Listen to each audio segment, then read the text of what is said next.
જય હિન્દ મારા ખાખીના દવાને કેમ છો? મજામાં ને? હાલ એક 20 તારીખે ટૂંકમાં ગૌણ સેવા પસંદગી મંડળમાં એક પેપર લેવાનું હતું. 20 તારીખ અને 3જો મહિનો 2025માં. હવે વાત એ કરવાની છે કે ઘણા લોકોનો સવાલ એક ધારો છે, જે કોન્સ્ટેબલવાળા છે ને, માને કે અરુણભાઈ ગણિતમાં કંઈ ટપા પડતા નથી અને કે સમજાતું નથી કેમ થશે. ઘણા ટાઈમથી ઘણા મહેનત કરી રહ્યા છે, તો કોઈના કોઈ કારણોસર પાયો થોડો શું કહેવાય કાચો હોવાના કારણે થઈને ટૂંકમાં ગણિતમાં બહુ જાજો કાંઈ મેળ પડતો નથી. એમાં હું પણ એનો ટૂંકમાં શિકાર થયેલો. ટૂંકમાં મને પણ ગણિત હજી ફાવતું નથી, પણ એક પેપર લેવાનું. એ પેપર મેં જોયું. આ પેપરમાં ટૂંકમાં ગણિત મેં જોયું ને, તો ગણિત એકદમ વ્યવસ્થિત ટૂંકમાં એક સારું આપણને આવડે એવું ટૂંકમાં મને જોવા મળ્યું. તો શું કહેવાય, મને એવી ઈચ્છા છે કે જો આવનારું જે પોલીસનું પેપર છે એમાં જો આવું ગણિત પૂછાય ને તો મજા આવી જાય ટૂંકમાં. સમજાયું?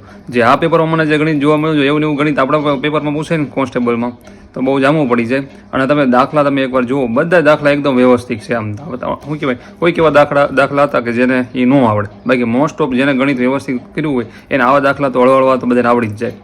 તો એકવાર તમે દાખલા તમે જુઓ. અને એક મેં આપણે બુક બનાવી હતી, એ બુકમાંથી કંઈક 250 પીવાય ગયું. આ લોકોએ કેવું કર્યું ખબર? મોસ્ટ ઓફ ભારણ લેવું ને કે જે જૂના પીવાય ગયું હતા ને એના આધારિત ટૂંકમાં કાઢ્યા દાખલા. એટલે એક મારે તમને નર્મ વિનંતી એ પણ છે કે તમે છે ને પીવાય ખાસ સોલ્વ કરજો. ગણિતના રીઝનિંગ ટૂંકમાં મેથ્સ રીઝનિંગના બેના પીવાય ખાસ સોલ્વ કરજો. આ મેં પીવાયની બુક બનાવી હતી અને પીડીએફ ઘણા લોકો લગભગ લીધી હશે. એ તેમ પીડીએફ આ મને નથી ખબર કે આમાંથી ટૂંકમાં શું કહેવાય ટૂંકમાં સેમ થાય એવા દાખલા ગણાય છે એમ. આ તો એક ફ્રેન્ડે મને મેસેજ કરી મને ફોટા પડી મોકલે. મને કે અરુણભાઈ આપણી બુકમાં ગણાય ગયા દાખલા બધા સામ્યતા ધરાવે છે બધા કે નહીં એવું છે. તો પછી મેં પણ વ્યવસ્થિત રીતે જોયું. મેં પીડીએફ કઢાવી પેપરની અને વ્યવસ્થિત મેં આખી શું કહેવાય જોયું. મેં ક્યાં ક્યાં કેટલી કોમ્બિનેશનવાળા દાખલા ટૂંકમાં છે એમ. હવે 250 પીવાય ગયું મેં નોટ કર્યા હતા. એકવાર તમે જોઈ લો વ્યવસ્થિત આખો જે મેં જેટલા પણ સ્ક્રીનશોટ બધા મૂક્યા ને સ્ક્રીનશોટ એકવાર વ્યવસ્થિત મેં જોઈ લો, તમને ખબર પડી જશે કે અરુણભાઈ સાચું બોલે ખોટું બોલે. તમે જોવો દાખલા બધા.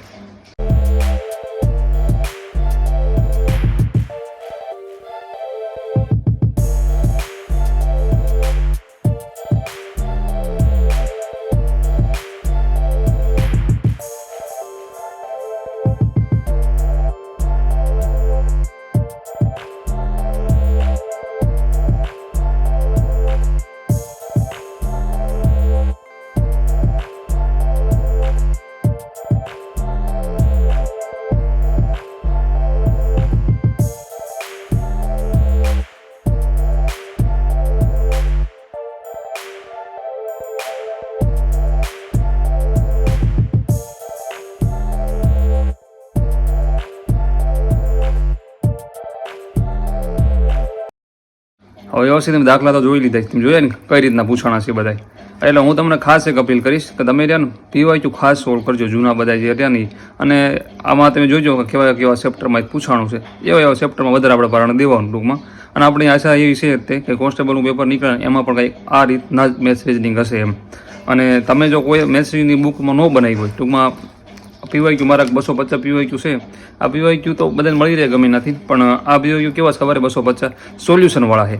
એટલે મેં સોલ્યુશન લખ્યું, દાખલો લખ્યો, સોલ્યુશન લખ્યું. એ રીતના કરાય. એ રીતે 250 પીવાય છે. તમારે જોતા હોય તો વોટ્સએપ નંબર દેખાય ને વોટ્સએપ નંબરમાં મેસેજ કરજો.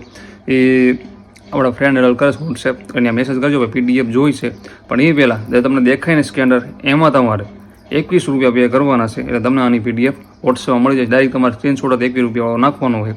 તમે અક્ષર અને એ બધું મારું જે લખાણ રહ્યું એ તો તમે શું કહેવાય સ્ક્રીનશોટ જોયા એમાં તમને ખબર પડી ગઈ છે આ ભાઈની પીડીએફ લેવાય કે ન લેવાય. એટલે વ્યવસ્થિત એકવાર ન હરખું જોયું તો વ્યવસ્થિત હરખું જોઈ લેજો. અને પછી પીડીએફમાં તમારે મેસેજ કરવાનો. ખાલી તમને 21 રૂપિયા તમે જે પે કરો એનો સ્ક્રીનશોટ એક્સેસ આમાં સીધો અંદર નાખવાનો હોય વોટ્સએપમાં. સીધું તમને એની પીડીએફ થોડીક વાર લાગશે, 2-5 કલાકમાં તમને પીડીએફ મળી જશે. તમે મેસેજ કરશો ભેગી તમને મળી જશે, થોડી વાર લાગશે એમ. એટલે ડાયરેક્ટ કોઈ મેસેજ કરવો ને, કેમ કે એ ભાઈ પણ એક બીજા કામમાં જોડાયેલા છે એટલા માટે કહું છું. તમને શું કહેવાય, તમે જે પૈસા પે કરો ને એનો તમે મેસેજ નાખી દેજો ટૂંકમાં સ્ક્રીનશોટ, એટલે થતી તમને પીડીએફ મળી જશે. અને એવું લાગે તો તમે જાતે એકાદી નોટ બનાવજો પીઓક્યુની અને વ્યવસ્થિત નોટ કરજો. અને વ્યવસ્થિત એને પણ એકવાર પ્રેક્ટિસ કરજો, કેમ કે ઘણા પીઓક્યુ હશે શું કહેવાય જૂના પીઓક્યુમાંથી આ લોકો રહ્યું ને ઘણા ક્વેશ્ચન કાઢી લીધા છે. ટૂંકમાં થોડું ખાલી ચેન્જ છે. તમે આખી સ્ક્રીનશોટ તમે જોયા હશે, તમને એવું લાગતું છે કે આ થોડું કોપી જ લાગે એવું જ લાગે આપણને. એટલે કહું છું થોડુંક હું ગણિતમાં બહુ ટકા પડે છે એટલા માટે કહું છું. તો જય હિન્દ, જય માતાજી.